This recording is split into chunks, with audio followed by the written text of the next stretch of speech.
Hey everyone. Okay, so large in part this chapter covers the reunion between the two groups with a lot of reveals and major questions in between.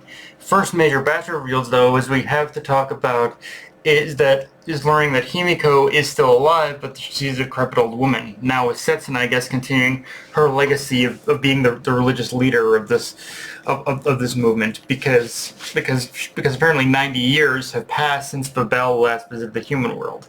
And Yakuto and the others have been on the human world for 15 years. So yeah, it's classic Hiroshima time dilation logic at play again. And I'm not that surprised it came back into play here, but it does. But the other thing that was revealed though is that Setsuna, Yakuto, and Hien are, by technical definition, humans, but they also apparently still have their powers. At least if that's what we can assume, like pretty much based off the display that pretty much Hien used in order to like freeze, in order to freeze Frey and her group. And that in itself buggers a question, which is that a question and admittedly a bit of a missed opportunity in my mind, which is that on one hand, like, it would have been, for me, it would have been more interesting if Yakuto, Setsuna,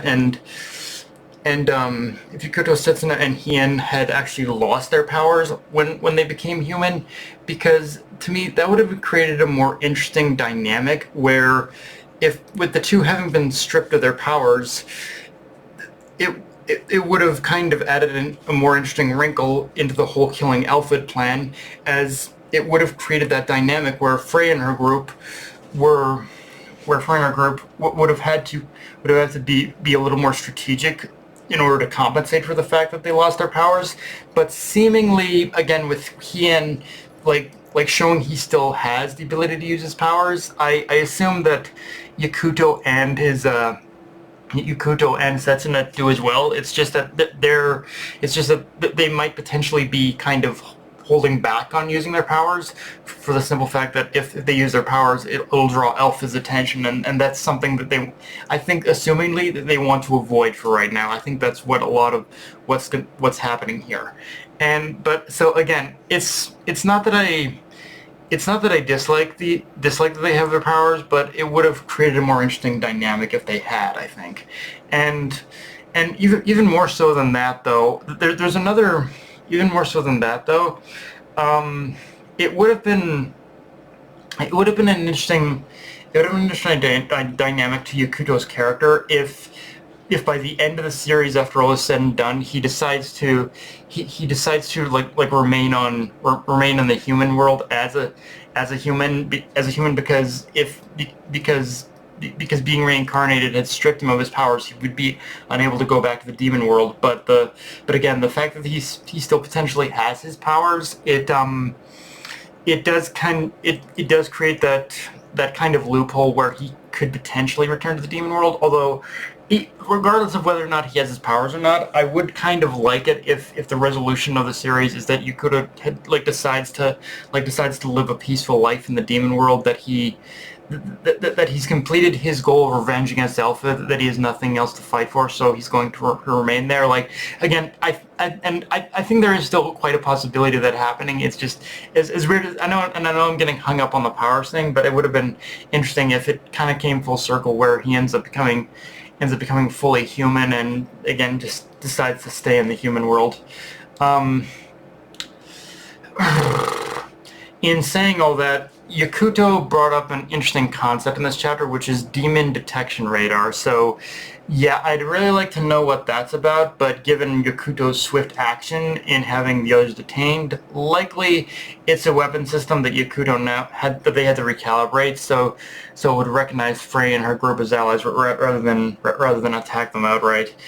And I'd really like to know just more about how this system works, but how it's built and operated. In fact, there's a lot about this system itself that definitely intrigues me, and I just want to learn as much as I can about the ins and outs of this whole resistance movement and the human world as a whole. The one thing I'm more than often than not I'm more often curious about now is just what the dynamics of being in the human world are going to be like. And one thing as well is that if their whole goal is to defeat Elfid, I do hope we very quickly dive into his side of things and just his influence and grasp he still has on the human world and how strong that actually is. Like, is it split in an even 50-50, or is the support Elfid boasts about weaker than he portrays? Like, these are the questions I'm definitely interested in now that we're in the human world, as it will give us a sense of how strong the faith fueling Elfid's strength really is.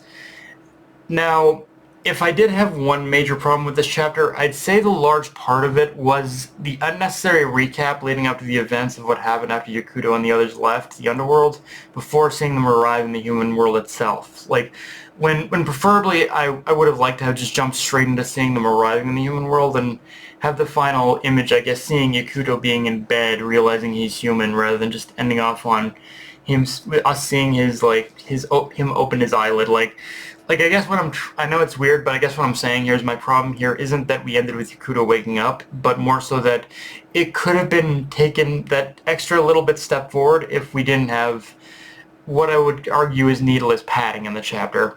The only thing I will say about that flashback, though, is I am even more curious now of just how Mashima plans to address the problem of the underworld, because just the idea of it being destroyed puts the whole balance of life and death at risk. So what's the means to restore it? And the only thing that does make sense right now is that someone has to take up the throne of being God after killing Alfred. Like, there's a possibility in my mind of Lip ascending the throne as God, but on the other hand, one of the other biggest mysteries of the series as well is we don't know what happened in the previous to basically the previous God before Alfred, at least if I understand how the whole God ascension thing works, and the connections with Ghost and the Leader King. Like, that's like these little things right now are something that's been kind of remaining like up in the air, not really being addressed. So it's like I'd like to see those kind of addressed now that we're in the human world, honestly. But yeah, guys, that's pretty much all I got for this review. If you enjoyed the video, like, comment, subscribe for my Blue Sky, Analyst Crunchyroll, be sure to notification bell, hit the subscribe button, and just share it around, guys. Dark Knight of Enemy signing off. Later, everyone.